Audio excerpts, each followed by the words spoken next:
Dear viewers, আবারও একটা TET সংক্রান্ত জাজমেন্ট, বোম্বে হাইকোর্টের এই জাজমেন্টটি 11ই সেপ্টেম্বর, মানে সুপ্রিম কোর্টে যে টেট ম্যান্ডেটরির কেসটা 1 সেপ্টেম্বরে জাজমেন্ট হয়েছিল, তারপরেই এটা জাজমেন্ট। তাই এটি খুব মারাত্মক গুরুত্বপূর্ণ একটি জাজমেন্ট, যেটা আমাদের জানা উচিত।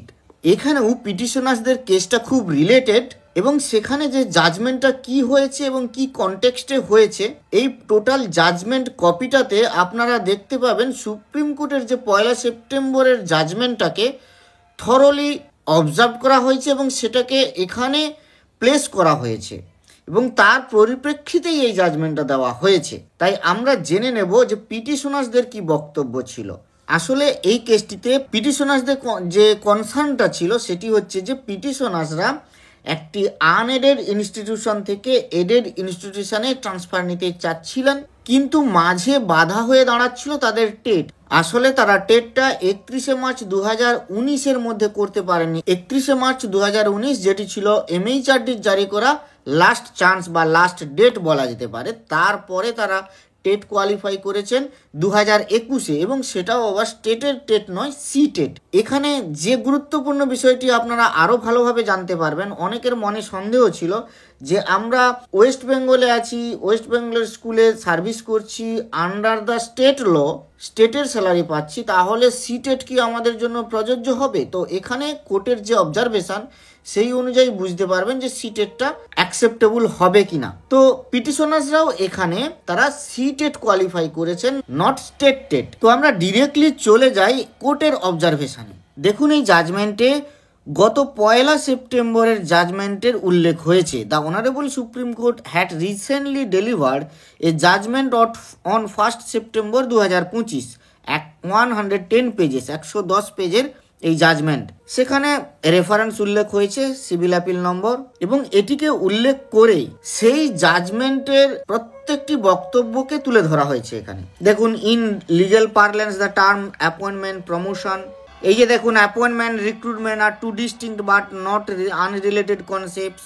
এইরকম ভাবে প্রত্যেকটি এখানে যে মিনিমাম কোয়ালিফিকেশনস ভার্সাস এলিজিবিলিটি, এগুলি সব তুলে ধরা হয়েছে সেই জাজমেন্টের ম্যাটারগুলোকে। এইবারে এই জাজমেন্টে তার একটা কনক্লুশন টানার চেষ্টা হয়েছে। দেখুন, as such the contentions of the in service teachers who did not have the TET qualifications were rejected by the honourable Supreme Court. এবারে চলে আসুন সুপ্রিম কোর্টের জাজমেন্টটাকে আরও কেমনভাবে লিপিবদ্ধ করা হয়েছে।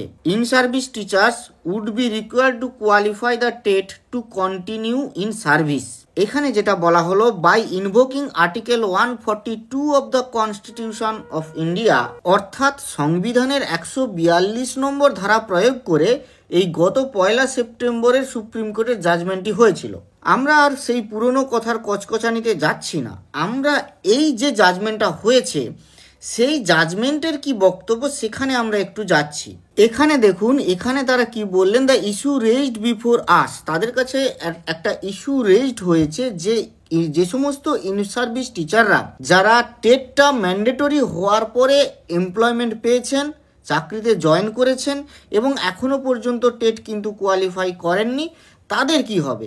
এবং এই জাজমেন্টে একটা জায়গায় উল্লেখ করা হয়েছে, দেখুন 13 নম্বর পয়েন্টে, যে the judgement of honourable Supreme Court does not reveal, মানে সুপ্রিম কোর্টের জাজমেন্টেও কিন্তু এই প্রশ্নটা তোলা হয়নি যে যারা টেট ম্যান্ডেটরি হওয়ার পরে এখনো পর্যন্ত টেট কোয়ালিফাই করেননি তাদের ক্ষেত্রে কি হবে। কথা কিন্তু সুপ্রিম কোর্টের ওই জাজমেন্টে এই প্রশ্নের উত্তর ছিল না, সেটাই বলেছেন। Does not reveal that this aspect was addressed to the honourable Supreme court. তো এই কেসটির জাজমেন্ট করতে গিয়ে তারা বললেন, drawing guidance from this conclusion we are of the view that ends of justice would be met and the dictum of the honorable supreme court in Anjuman eto would stand followed। তাহলে এই জাজমেন্টটাকে follow করা হবে if we hold that those candidates who have acquired the tet before the judgment in eto was delivered can safely continue in employment, keeping in view the direction of the Honorable Supreme Court granting 2 years period to acquire the said qualification. If 2 years time from the date of the said judgment has been granted to such candidates, Then those who have acquired the said qualification before the pronouncement of the judgment in Anjuman can surely B protected. সোজা কথায় সবাই যেহেতু chance পেয়েছেন, আরও 2 বছরের একটা time frame পেয়েছেন, তাই এদেরও একটা 2 ইয়ার্স টাইম ফ্রেম পাওয়া উচিত। মানে যারা এরা কিন্তু লাস্ট যে ডেটটা ছিল 31শে মার্চ 2019 তারপরে টেট কোয়ালিফাই করেছেন, যেটা MHRD নোটিফিকেশন ছিল, তারপরে টেট কোয়ালিফাই করেছেন।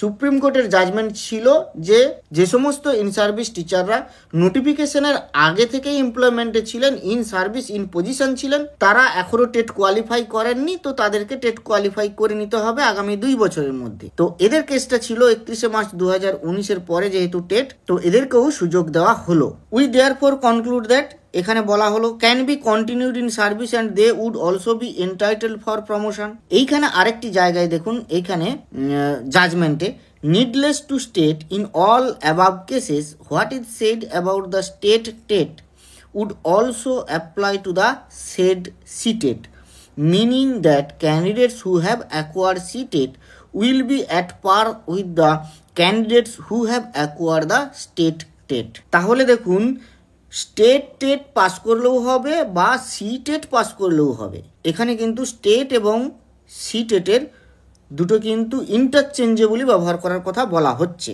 তাহলে রিট পিটিশনস ফাইনালি কি করা হলো, পার্টলি অ্যালাউড করা হলো। তো impugned orders refusing approval to their transfer from the unaided establishment to the aided establishment on account of failing to acquire TET prior to 31শে March 2019 shall stand quashed and set aside. কেন এটাকে set aside করা হলো? তাদের অর্থাৎ তাদের এই যে ট্রান্সফারটাকে প্রোটেক্ট করা হলো। কেন করা হলো তার কারণ হিসাবে তারা বললেন, যেহেতু both these petitioners have acquired the TET or CTET qualification even prior to the judgment of the Honorable Supreme Court, they would be entitled for approval to such transfer from the unaided to the aided establishment। তাহলে finally summary কি দাঁড়ালো, যে supreme কোর্টের 1 সেপ্টেম্বরের যে judgement, সেইটার উপরেই কিন্তু এই বোম্বে হাইকোর্টের এই কেসটার জাজমেন্টটা হলো। এবং যেহেতু সুপ্রিম কোর্টে সেখানে আরও 2 ইয়ার্স টাইম এক্সটেন্ডেড করা হলো, সে কারণে এখানে কিন্তু মানে পিটিশনার্সরা তাদের ট্রান্সফার রক্ষা করতে পারলেন। আজ এখান পর্যন্তই।